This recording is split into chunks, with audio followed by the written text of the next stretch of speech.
ক্ষমতাচ্যুত হওয়ার পর নীরবতা ভেঙেছেন সাবেক প্রধানমন্ত্রী ও আওয়ামী লীগ সভাপতি শেখ হাসিনা।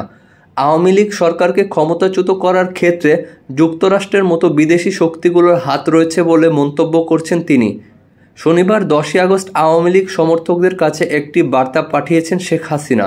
আমি যদি যুক্তরাষ্ট্রের হাতে সেন্ট মার্টিন ও বঙ্গোপসাগর ছেড়ে দিতাম তাহলে আমি ক্ষমতায় থাকতে পারতাম।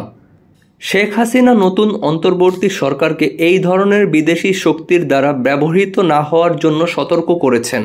বক্তব্যে শেখ হাসিনা বলেছিলেন, বাংলাদেশের ভূখণ্ডে বিদেশি একটি রাষ্ট্রকে বিমান ঘাঁটি স্থাপনের অনুমতি দিলেই 7 জানুয়ারির নির্বাচনে তাকে নির্বিঘ্নে পুনর্নির্বাচিত হওয়ার প্রস্তাব দেওয়া হয়েছিল। বার্তায় শেখ হাসিনা আরও বলেছেন, লাশের মিছিল যাতে না দেখতে হয় সেজন্য আমি পদত্যাগ করেছি। তারা আপনাদের লাশের উপর দিয়ে ক্ষমতায় আসতে চেয়েছিল, আমি তা হতে দেইনি।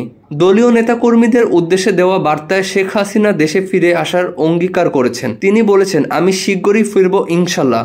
পরাজয় আমার, কিন্তু জয়ী হয়েছে বাংলাদেশের জনগণ।